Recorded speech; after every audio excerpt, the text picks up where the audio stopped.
Então, quando a gente aprofunda na parte científica, a gente consegue perceber que várias propostas, que vários grupos de outras doutrinas e religiões espiritualistas adotam, envolvendo fenômenos quânticos, físicos, a gente percebe que não está, de fato, ajudando o lado espiritual, está, no fundo, materializando uma coisa que a gente tem que é trazer para o lado espiritual. Então, por isso, acho que quem que comentou Conhecereis a Verdade, e o Ney comentou, Conhecereis a Verdade, ela... Não, mas ela sendo publicada, ela desjustifica. Ajuda. Não, sim, eu concordei com você. Isso é realmente, por isso é importante a gente estudar. Às vezes a ciência ajuda de uma outra maneira. Ou se faz, já se fez experiências de pessoas fazendo terapia de vidas passadas, se lembrando então, você fez isso com a pessoa na cabeça deu um aparelho de ressonância magnética. E devo perceber que a área acessada do cérebro não era da imaginação nem da fantasia, era a área da memória. Então, nesse sentido, o instrumento sempre foi Aproveitando o seu comentário, nós temos colegas espíritas que pesquisam a TVP, a terapia de vidas passadas, e alguns deles são da área acadêmica e publicam em revistas científicas experimentos ou vivências que eles tiveram dentro da prática da terapia. Entretanto, é interessante também colocar nesse sentido, existe um outro lado um tanto perverso.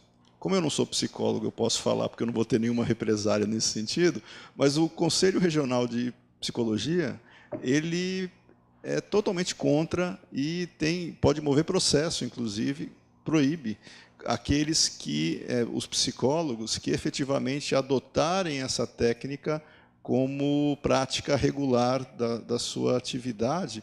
Então, a gente tem que ter vários cuidados nesse processo. Não é só você, em nome da ciência, trabalhar um aspecto, e aí tem um ambiente adequado para fazer essa pesquisa.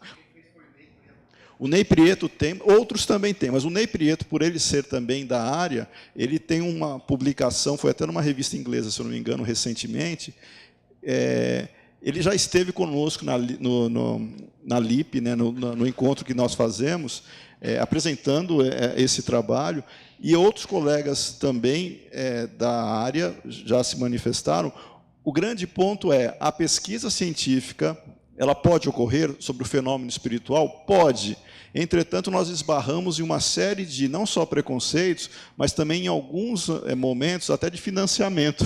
Porque para você submeter um projeto para órgãos de fomento, onde você vai obter recursos para o financiamento, dependendo da temática que você vai apresentar, isso pode ser rejeitado por aquilo que o Alexandre comentou, o avaliador ali pode ser totalmente contrário a esse tipo de abordagem e criar empecilhos. Mas não quer dizer que nós devamos desestimular a pesquisa sobre a temática espírita. Tanto é que a LIP, a Liga dos Pesquisadores, faz isso e estimula a formação de redes de pesquisa, grupos de pesquisa, cada um na sua área de conhecimento. Eu acompanhei os trabalhos de uma médica psiquiatra americana, terapeuta de vidas passadas, isso ao longo de uns 10, 12, 15 anos. Então, até uma certa época, ela afirmava que acreditava em reencarnação, né? A partir de um certo ponto, ela falou, não é bem reencarnação. Aí ele tentou entrar com teorias então, eu vi aí uma espécie de uma reação, uma espécie de inquisição dos órgãos do Conselho Regional de Psicologia. Então, a inquisição ela funciona hoje. Antes era contra a ciência. Hoje a ciência pratica a inquisição. Paulo quer falar agora? Eu vou fazer uma intervenção, primeiro cumprimentar os nossos dois expositores. Você acabou de falar sobre a emancipação da alma, que é um estudo muito esquecido dentro da doutrina espírita, que resolve um monte de coisas aí, né? Inclusive essa história de ficar aí preocupado. Eu sei que você, seu pai desencarnou recentemente, tudo, mas você se encontra com ele através da emancipação da alma, chamada sono, tá? E visitas espíritas direto. Muito bem. Eu acredito até que a gente tenha todos nós aqui estamos se encontrando muito à noite, porque tem muita coincidência aqui de opiniões. Pois bem, quero cumprimentar também a Astrid, que eu já conheço, já vi várias palestras dela, cada uma muito boas e tal. Você eu estou conhecendo agora, vou em todas também. E a Astrid fala que, citando a doutrina espírita, que nós temos que começar da chamada ciência espírita, ou quase a ciência admirável lá do Descartes, né? E eu quero dizer sobre a reencarnação, que é um ponto muito importante da doutrina e que ela mexe com a chamada justiça divina. E a explicação do Kardec sobre a doutrina espírita ela é totalmente filosófica. A pergunta é em que se baseia o dogma da reencarnação. Dogma no sentido dogmatismo, né? Doutora Astrid, de que o dogmatismo é aquele movimento filosófico pelo qual a gente pode aprender, conseguir o conhecimento através da razão. É isso, né? Contrário ao ceticismo, né? Muito bem. Só continuando, o Kardec coloca uma segunda base da reencarnação, que é a revelação. E que é a revelação? A revelação está lá no livro A Gênese, capítulo 1, o caráter da revelação espírita. Que é o nosso tema aqui. Qual é o método, os conceitos, como que nós podemos validar um conceito espírita? Está naquilo que você disse, no item 2 do livro Evangelho segundo o Espiritismo. Aliás, é muito esquisito aquele livro, né? Aparentemente ele é religioso, mas ele é altamente científico. Pega o último capítulo sobre a prece, os critérios da prece, inclusive critérios físicos, né? Dá o exemplo do som, tudo, né? Pois é. Então, ele fala também da revelação. Então, os critérios sobre a reencarnação são critérios filosóficos totalmente. Então, o dogma filosófico e não o dogma fideísta e a questão da revelação. Mas que revelação? Revelação é um fato. E um fato é uma coisa que não você pode ter opiniões, né? Até nós temos um programa de fatos e versões, né? Existe o fato. Qual é a versão, opinião ou a epistemo sobre isso? Obrigado. Mas muito bom, Paulo, isso que você falou. Você sabe que eu estava pensando nisso e eu esqueci de comentar, né? Porque a questão é, em que se funda, segundo os Espíritos, em que se funda o dogma da reencarnação? Então, a gente pode entender dogma com dois sentidos. Para os judeus, era um dogma, mas era um dogma no sentido que é inexplicável, né? Agora, para a filosofia, o que é dogma? É um princípio racional, é um princípio lógico. Então, não vamos sair, a Astrid falou que o espiritismo é dogmático. Não, é dogma de razão, que é diferente do dogma de fé, né? Então, falando de reencarnação, nós podemos comprová-la através da lógica, através do raciocínio, através da lógica da justiça divina, não é? Agora, pode ser comprovado experimentalmente? Também pode, né? Mas vai ficar sempre um pouco a dúvida, olha, foi animismo, foi mesmo encarnação passada, como é que a gente pode chegar a corroborar de fato isso tudo? Então, com o argumento lógico, não tem como ser combatida essa questão, né? E só essa questão da reencarnação, o ano passado, aqui foi nesse salão, nós discutimos reencarnação com o encontro da Liga dos Pesquisadores, né, e nós apresentamos diferentes pesquisadores do mundo que estão pesquisando, sob a ótica científica, né, a proposta reencarnacionista em termos de evidências. Alguns são muito famosos. O Ian Stevenson é o mais famoso deles, que já desencarnou, mas que deixou um trabalho extremamente rico e que ainda mantém, na Universidade de Virgínia, o grupo que estava vinculado a ele, agora liderado pelo Tucker, né, que continua com pesquisas sobre reencarnação, mas sob uma outra ótica. Mas ele um pouco criticado. Mas o Stevenson talvez culturalmente, né? Mas o Stevenson, ele foi tremendamente atacado pelos materialistas porque queriam provar que aquilo que ele estava verificando eram fatos que não correspondiam ao processo reencarnatório como sou. E ele teve sempre a preocupação de colocar não como uma afirmação, mas ele sempre colocava, né, Alexandre, como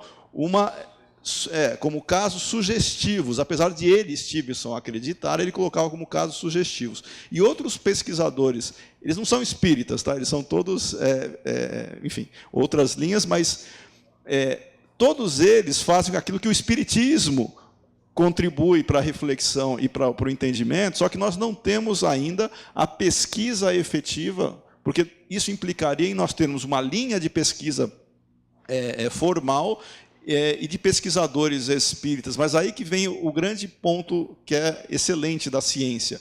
Você não precisa ser espírita, e eu acho que nem deveria, porque você pode ter viés, para pesquisar casos sobre reencarnação, por exemplo, porque isso é universal. Então, quanto mais gente estiver pesquisando de diferentes culturas e ângulos, melhor, porque as evidências, sob a ótica científica, a ciência pressupõe neutralidade. A gente sabe que tem o viés do pesquisador, mas pressupõe neutralidade. Isso é interessante. E o que nós vamos pesquisar esse ano, que vai ser agora aqui em agosto, no final de agosto, o tema vai ser mediunidade. São trabalhos sobre mediunidade. Mediunidade é outro fenômeno que ele é passível de experimentos e verificação.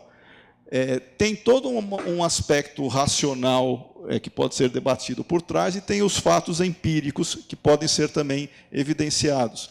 Essa é a proposta que nós deveríamos ter nas casas espíritas, e não mas com um pensamento crítico, porque a maioria dos dirigentes tem um pensamento passivo. Eles aceitam o que vem de fora, e se for de algum médium que esteja na moda, aí que abraça aquilo e fica disseminando. E aí vem o grande ponto de inflexão, vamos chamar assim, que nós deveríamos ter, e a USE procura fazer isso nessa situação, de incentivo ao pensamento crítico, não só pelas posturas que nós vimos hoje aqui nas duas exposições, mas principalmente com esta questão que nós estamos enfrentando, que está entrando na casa espírita uma onda de misticismo. E eu vou usar o termo que foi usado no começo. Alguém falou de autoajuda. Mas autoajuda não faz mal. Ok, autoajuda não faz mal, mas também não constrói. Não constrói, ela não é crítica, ela não constrói a compreensão do fenômeno, da realidade. Esse é o grande problema da autoajuda, porque ela simplesmente vira algo no sentido de você ter coisas interessantes, mas que não refletem, não incomodam. E o grande ponto do espiritismo é incomodar. Se nós não nos sentirmos incomodados, ninguém vai pesquisar nada, ninguém vai atrás da verdade. A filosofia, por definição, se você não estiver incomodado, você não consegue buscar a verdade, e a ciência é a mesma coisa. E aí vem o grande ponto. Como é que a gente vai separar essas novidades que estão entrando? Não seriam coisas para se pensar? Todas são para se pensar. O problema é abraçar primeiro e colocar dentro da casa espírita e se pensar depois. Tem que ser o contrário. Primeiro se pensa, depois vê se faz sentido ou não. Será que não estamos no caminho de surgir uma federação espírita do B? Né? Uma dissidência? Não, eu acho que o movimento espírita, o movimento espírita, e aí a gente tem diferentes perspectivas, ele tem a sua dinâmica própria, tem as suas reflexões, os seus incômodos, e isso faz com que nós tenhamos movimento. Não da matéria, mas o movimento no sentido de nós não nos deixarmos apassivar. E quando nós nos apassivamos, aí sim tem algum problema, porque nós não fazemos aquilo que os próprios espíritos nos disseram para fazer, que é crescer, que é evoluir, que é pensar e é agir. E aí nós ficamos à mercê de pensamentos elaborados e construídos por outros, que talvez com interesses que nós não conhecemos muito bem. Do que vocês viram hoje, dessa experiência de vocês, o que vocês sugerem para nós nessa continuidade desse movimento?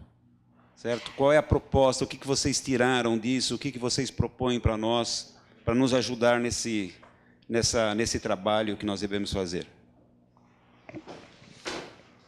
Conforme eu disse no início da palestra, eu parabenizo a diretoria da USE por essa iniciativa, porque é um assunto que urge, né, seja divulgado, seja desenvolvido. Né? Então, o que nós, de certa forma, poderíamos sugerir? Que isso, de alguma sorte, fosse levado às casas espíritas, talvez através de obras escritas, não é?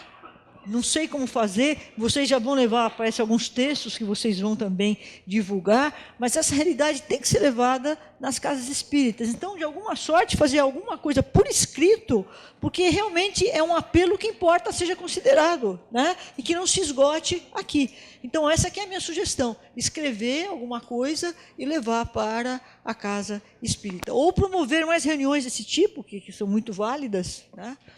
E agradeço intensamente por essa oportunidade de estar aqui com vocês, particularmente de trazer à luz novamente essa obra de Herculano Pires, que já estava um pouco esquecida, e que é uma obra tão importante, e que vocês possam realmente dar continuidade a essa reflexão, se possível, levando essas questões para a casa espírita, para que possam realmente ser superadas na sua totalidade, né? Além do que a Astrid, faço minhas palavras da Astrid, se eu pudesse sugerir, se eu pudesse fazer uma prece e pedir a Deus uma coisa, que eu pediria para nós, para o movimento espírita, é que a gente valorize a doutrina. A gente conheça ela, não porque a gente está falando, ou porque está lá escrito, ou porque Kardec falou, mas que a gente conheça de fato, entenda, e a gente não tem outro jeito, tem que ler, devagar, estudar, conversar com os colegas, entendendo ela, valorizar a simplicidade. Ciência assim, tem como um dos, vou dizer sinônimos, mas palavras que estão juntas com a ciência, simplicidade. Nada de inventar, nada de inovar, por inovar, mas quando a gente faz um simples hoje, amanhã e depois, de repente surge algo interessante que chama a atenção. Então, se a gente quer se sentir contribuindo com a doutrina, vamos começar por entender ela, valorizar ela e, na simplicidade do dia a dia, da prática, vamos observar nas reuniões mediúnicas o que a gente observa no trabalho com os médiuns, o que a gente observa em nós, e no trato com as pessoas, no atendimento fraterno, nas palestras, o que a gente cresce por causa da gente aprender a doutrina, do que a gente lê, entender o que ela orienta. E nisso, prestando atenção em como a gente cresce, se a gente tiver vontade de ajudar para que ela possa ser divulgada mais, para que ela possa ser valorizada mais, busquemos. Tem a LIP, que é um grupo que já está há mais de década trabalhando, divulgando pesquisas espíritas, mas busquemos com simplicidade, não precisa chamar atenção, não precisa ir para o Jornal Nacional de cara, vamos primeiro pouquinho em pouquinho. Uma hora a gente vai chegar lá. Muito bem. Chegamos então ao finalzinho do nosso encontro. Agradecer muito a presença tanto da Astrid quanto do Alexandre, que enriqueceram sobremaneira o trabalho que a USE Regional tem desenvolvido. E eu vou pedir para o Milani fazer uma exposição rápida sobre como esse trabalho vai ser complementado, como ele vai ter sua complementação, sua continuidade. A proposta que nós temos Claro, não somente formalmente, através de eventos e produção de algum tipo de documento ou de informativo. É que nós tenhamos a disseminação dessa proposta via uso regional também, mas sempre buscando também levar às casas espíritas essa discussão, porque vir aqui também é confortável, a gente pode ir em ambientes outros que a gente poderia disseminar. Quando eu falo ambientes outros, eu estou falando não espíritas, inclusive, tá? Não só espíritas, mas dentro do meio espírita, a nossa proposta é, na continuidade, programarmos, e isso já tem mais ou menos o direcionamento, outros eventos com este formato, não necessariamente precisa ser o dia inteiro, mas com o formato que nós consigamos atender às demandas, onde nós coloquemos um tema, por exemplo, um tema ou dois para reflexão e para debate. Hoje foi excelente porque nós tivemos um panorama geral e os elementos essenciais para entrar nessa proposta, mas nós, inclusive nas sugestões que vocês forem colocar, podem sugerir temas também específicos, porque a nossa proposta sempre é atender essa demanda. A gente não age sozinho, a gente age em parceria. E buscar a compreensão sob a ótica doutrinária é papel das entidades federativas. Então, a USE se coloca nesse sentido, à disposição para refletir sobre isso, e vamos continuar disseminando esse pensamento crítico, não só sobre o aspecto científico e filosófico, mas trazendo isso para uma linguagem também que as pessoas consigam deglutir, porque a gente sabe da realidade de cada casa e de como que a informação chega em cada ambiente. Então, nós estamos à disposição, mas sempre com essa preocupação. Estamos aqui para fazer aquilo que o Kardec nos incentivou a fazer, desenvolver a doutrina, mas que os maiores beneficiados sejamos nós mesmos num primeiro momento, porque se a gente não melhorar, não adianta nada a gente ficar falando para os outros, mas que a gente consiga compartilhar essas experiências com todos. Muita paz. Então, gente, em nome da USE Regional, muitíssimo obrigada pela presença de vocês, que o nosso Pai, como sempre, está conosco, continue, né? Que nós possamos abrir a porta para que o nosso Pai maior esteja conosco a cada instante. Obrigada e parabéns por terem ficado aqui, nos aguentado o dia inteiro. Valeu, gente. Beijo no coração.